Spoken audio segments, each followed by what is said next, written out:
Hello friends, welcome to my channel. कैसे हैं आप लोग? आई होप कि आप लोग भी अच्छे होंगे। जैसा कि मैंने कल के वीडियो में आप लोगों को बताया है कि डबल बेंच जाने के लिए, तो कुछ लोगों ने ऐसा कमेंट किया है कि मैं क्या ही बोलूँ। वो लोग हमारे ना 16 लड़कियों वाली रेट में है, ना 29 लड़कियों वाली रेट में है।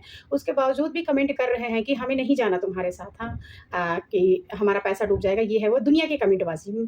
जबकि हमारी रेट में जितनी भी लड़कियाँ, किसी का ऐसा कोई कमेंट नहीं आया। पर्सनली सबने व्हाट्सएप पे मैसेज किया है जिसको जाना है और जिसको नहीं जाना है। और बड़ा अच्छा लगा कि बहुत सारे लोग हमारी रेट में जो हैं, जो हमारे सपोर्ट में हैं, वो हमारे साथ जाने के लिए तैयार हैं। और उसके बाद जो हमारी ना तो 16 लड़कियों की रेट में है, ना 29 लड़कियों की रेट में है, वो लोग भी कंटिन्यू मुझे कॉल कर रहे हैं कि दीदी आपने पहले मना कर दिया था, अब हम लोगों को भी साथ ले लीजिए। तो मैं ये जो मेरी आज की वीडियो है सभी के लिए इम्पोर्टेंट है। कुल मिला के मैं ये कहना चाहती हूँ कि हमारी ये अपनी लड़ाई है। और सबसे पहले तो मैं ये बताऊँगी कि आप लोगों के जिसके भी कट ऑफ के ऊपर मार्क्स हैं, प्लीज़ कट ऑफ से नीचे जिसके मार्क्स हैं, वो लोग जुड़ने के लिए मत बोलिएगा, ना तो कॉल करिएगा। जिनके भी कट ऑफ से ऊपर मार्क्स हैं, जो भी हमारी कट ऑफ 52.42 जो भी गई है, तो आप लोगों को पता है कि जिसके भी कट ऑफ के ऊपर मार्क्स हैं, वो हमारे साथ जुड़ना चाहता है तो वेलकम है, नहीं जुड़ना चाहता है तो कोई परेशानी वाली बात नहीं है।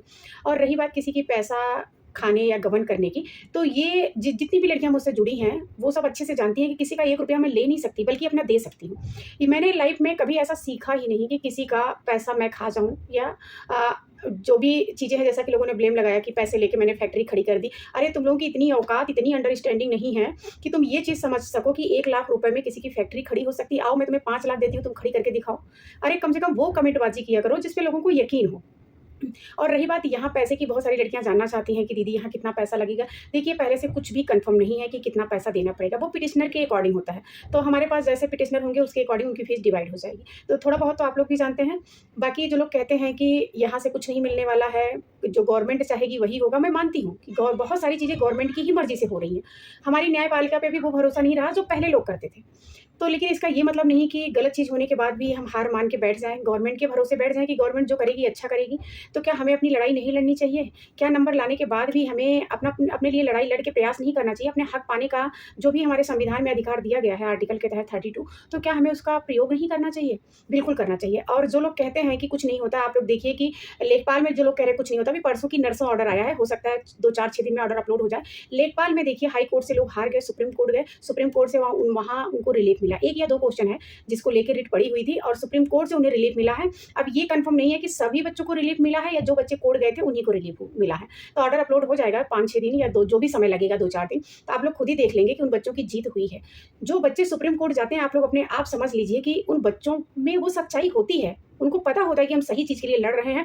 कोई भी अपना टाइम, पैसा ऐसी जगह बर्बाद नहीं करेगा, जो जहाँ पे चीज़ें झूठ हों और हकीकत ना हो या गलत हो।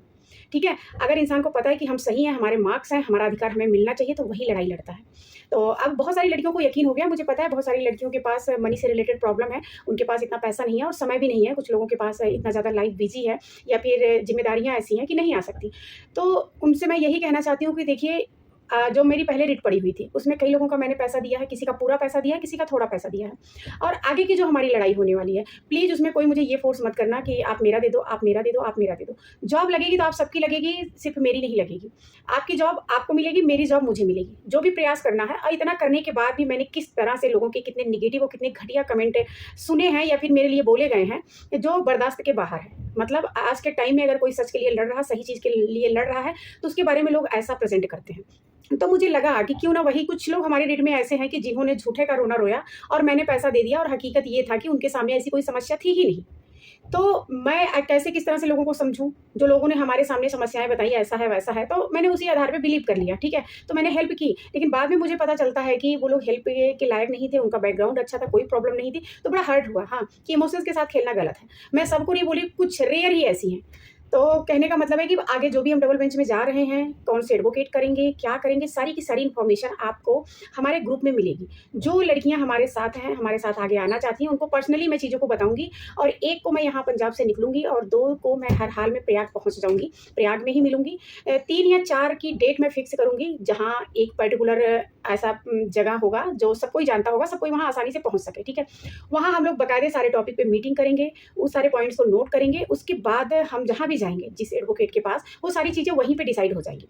लेकिन हाँ, आने में आप लोगों का पैसा खर्च होगा, टाइम खर्च होगा, चीज़ों को समझ लीजिएगा।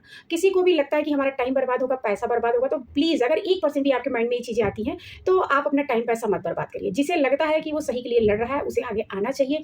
उसका टाइम और पैसा नहीं बर्बाद हो रहा, क्योंकि सिचुएशन ऐसी आई है कि हमें अपने लिए लड़ना है, तो लड़ना है। और रही बात पैसे की, तो जो लोग मतलब कहते हैं विकलांग हैं या जिनकी इस टाइप से चीज़ें हैं लाइफ से रिलेटेड, उनके लिए तो मैं मानती हूँ कि हाँ, प्रॉब्लम्स है। अगर भगवान ने चाहे लड़का हो या लड़की हाथ पैर हमें दिया है, तो हम हाथ पैर चलाएँगे तो पैसा कमा लेंगे। पैसा तो ज़िंदगी में आना-जाना है ही। लेकिन ये कहिए कि एक बार आपके लाइफ से आपकी मेहनत सामने आने के बाद, रिज़ल्ट आने के बाद, आपके मार्क्स कट ऑफ से ऊपर होने के बावजूद भी आप बाहर हो जाते हैं, तो ये मौका आपको बार-बार नहीं मिलेगा। जितनी भी आज तक जॉब से रिलेटेड रिट पड़ी हुई हैं, लोगों को हाई कोर्ट से रिलीफ नहीं मिला है, तो सुप्रीम कोर्ट से मिला है। आप लोगों को जिसको भी मेरी बात पे बिलीव ना हो, वो सुप्रीम कोर्ट के सारे जजमेंट उठा के देख लेना, फिर चीज़ें सामने आ जाएँगी, आपको समझ में आ जाएगा। तो मुझे तो पूरा यकीन है कि हमारे साथ गलत हुआ है। हमारे साथ ऐसी कई लड़कियाँ हैं जिनके 60 प्लस मार्क्स भी हैं। लोग कहते हैं कि ओएमआर ओपन करो, ठीक है। पहली बात, बहुत सी लड़कियों ने मुझे भेजा भी, बोला कि आप ओपन कर दो। मैं क्यों ओपन करूँ? आप हमारी बात पे ट्रस्ट नहीं कर रहे हो, हम आपकी बात पे कैसे ट्रस्ट कर लें कि हम आपके सामने चीज़ों को रख देंगे और उन लड़कियों के साथ गलत नहीं होगा। आज के टाइम में तो हर एक चीज़ पॉसिबल है। हमने आपको किसी का ओएमआर शेयर कर दिया और उसको शेयर करने के बाद उसके साथ क्या होगा, उसका रिस्पॉन्सिबल कौन होगा? और जब मैंने बोला कि जिसको इतनी खलबली मची है कि हम लोग झूठे हैं, झूठे की लड़ाई लड़ रहे हैं, होना जाना कुछ नहीं है, तो बोला ना कि सामने आओ, प्रूफ देखो। कितनी बार मैंने बोला, जब तक हमारा मैटर चला हमने हाई कोर्ट बुलाया। अरे कम से कम पागल इंसान होगा ना, उसको भी यकीन हो जाएगा। तो तुम लोग किस मिट्टी के बने हो मैं नहीं जानती। और बाकी हमारी जो भी अपडेट रहेगी आप लोगों को हमारे चैनल के माध्यम से मिलेगी। फिर से कहूँगी कि हम 1 तारीख को यहाँ से निकलेंगे, 2 को हम प्रयागराज में मिलेंगे। जैसी हमारी रणनीति होगी, जो चीज़ें होंगी, हम फ़ोन पे या जो भी चीज़ें हैं या ग्रुप में सारी चीज़ें शेयर करूँगी। और पैसे से रिलेटेड प्लीज़ कोई ये बात ना करे कि दीदी हम आपको पैसा दे देंगे, जो भी चीज़ लगेगा आप वहाँ लगा दीजिएगा। मैं कहती हूँ आप खुद आइए, आप वहाँ देखिए कि क्या-क्या पॉइंट्स हैं, किन चीज़ मुद्दों पे बात हो रही है, आप खुद समझिए। सबका पैसा इंपॉर्टेंट है, किसी के पास ज़्यादा पैसा हो तब भी, जिसके पास ना हो तब भी, सबके लिए पैसा मैटर करता है। तो आप चीज़ों को समझ लीजिए, जान लीजिए, आपको लगे कि आपको लड़ाई लड़नी है, तब आप खुद पैसा दीजिए, खुद इन्वॉल्व होइए। मैं उन बहनों से रिक्वेस्ट करूँगी जिन्होंने कल कम से कम 5-6 लड़कियों ने मुझे फ़ोन किया कि दीदी हम आपको पैसा दे देंगे, हम आ नहीं पाएँगे। तो मैं आप लोगों से कहना चाहती हूँ, मुझसे ज़्यादा बिज़ी लाइफ़ या जो कंडीशन चल रही है किसी की नहीं होगी। पैसा ही लाइफ़ में सब कुछ नहीं होता। और हमारे बच्चों का मॉडल टेस्ट चल रहा है, 12 से उनका फर्स्ट टर्म एग्ज़ाम है और उसके बाद मेरे घर में कोई लेडीज़ नहीं है जिसके बल पे हम अपने बच्चों को छोड़ सकें। उसके बावजूद भी मैं सिर्फ़ इसलिए प्रयाग आ रही हूँ कि आप लोगों को कहीं से भी ये ना लगे कि अपना वहाँ पंजाब में बैठ के और हम लोगों को यहाँ बुला के किसी और को भेज रही हैं। बाकी मैं ना आऊँ तब भी सारा का सारा काम हो जाएगा। लेकिन आप लोग फिर उँगली उठाएँगे, ऐसे कमेंट करेंगे, वो नहीं जो हमारे साथ जुड़े हैं, वो बहुत सारे ऐसे बच्चे भी वहाँ आएँगे जो हमारी रणनीति को जानना चाहेंगे और वो चाहेंगे कि वो हमारे रिट में इन्वॉल्व ना हो। तो इसीलिए हम उससे पहले एक जगह मिलेंगे, वहाँ सारी चीज़ें फिक्स कर लेंगे। और आगे की रणनीति जब हम मिलने जाएँगे ना, सिर्फ़ उतने ही बच्चे जाएँगे जो हमारे साथ रिट में शामिल होंगे, जो हमारे साथ डबल बेंच जाएँगे। इस बार मैं ऐसी कोई मिस्टेक नहीं करूँगी जिसकी वजह से हम लोगों को कोई भी प्रॉब्लम आए या ऐसा कुछ हो। आप लोग भी जानते हैं हमारे ऑर्डर में कुछ भी नहीं दिया गया है। जबकि ऐसा नहीं है कि हमारे केस में दम नहीं था, हमारी जो भी पॉइंट्स थे उसमें दम नहीं था। अगर ऐसा नहीं होता तो 3 की हियरिंग के बाद जो सभी जगह खलबली मची थी ना, वो नहीं होता।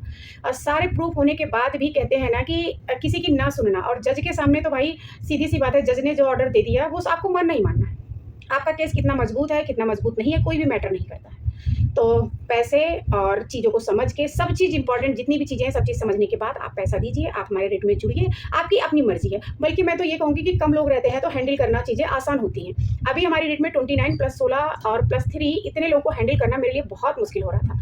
और मैं खुद चाहती हूँ कि यहाँ बहुत कम लोग आएँ, लेकिन ऐसा नहीं है कि मैं किसी को इग्नोर कर रही हूँ या ये कह रही हूँ कि हमारे रेट में शामिल ना हो। ये सबकी लड़ाई है, आपकी अपनी लड़ाई है, अपने लिए लड़ाई है। जो कोई आएगा आगे डबल बेंच जाएगा, वो अपने लिए जाएगा, ना कि मेरे लिए जाएगा। लोगों को लग रहा है कि बिना पैसों के मैं कैसे जाऊँगी, तो ये अपने माइंड से निकाल दीजिए। आप में से कोई भी ना आए, हालाँकि ये पॉसिबल ही नहीं है क्योंकि पर्टिकुलर हमें 8-10 लोगों ने फ़ोन किया, हर हाल में हमें चलना ही चलना है। तो लेकिन तब भी जो कमेंटबाज़ी करते हैं लोग, कौन करते हैं आप लोग खुद जानते हैं कि वो कौन लोग हैं। तो उन्हीं लोगों को मैं बता रही हूँ कि आप लोग इससे फिराक में मत रहिए कि हम इस तरह से कमेंट करेंगे कि इसके रेट में हम शामिल हैं, लोगों को लगे कि हम आगे नहीं जाएँगे तो और लोग इस तरह से डिमोटिवेट होंगे। तो ऐसा बिल्कुल नहीं है, ठीक है? जिसको अपनी लड़ाई लड़नी है वो किसी से भी डिमोटिवेट नहीं होगा। आज के टाइम में सबको पता है कि गवर्नमेंट क्या कर रही है, क्या हो रहा है, क्या नहीं हो रहा, खासकर भर्तियों को लेके क्या चीज़ें चल रही हैं, तो सबको पता है। तो इसी के साथ वीडियो एंड करती हूँ, काफ़ी लंबा हो गया है। देखने में भी लोगों को प्रॉब्लम होती है, फिर कोई भी डाउट होगा या कुछ भी होगा या ऐसा कोई इन्फॉर्मेशन जो मुझसे रह गई हो तो कमेंट करिएगा, मैं दूँगी जवाब। बट हाँ, कल के वीडियो का हमने किसी का कमेंट नहीं पढ़ा है क्योंकि कमेंट बहुत ज़्यादा थे, इतना पढ़ने का मेरे पास टाइम नहीं था। बाकी जिन लोगों ने कॉल किया उनको हमने इन्फॉर्मेशन दे दिया, बाकी जो भी इन्फॉर्मेशन बची होगी वो मैं प्रयाग पहुँच के आप लोगों को बताऊँगी। तो ठीक है, फिर मिलेंगे नेक्स्ट वीडियो में नेक्स्ट अपडेट के साथ। तब तक के लिए बाय बाय, टेक केयर।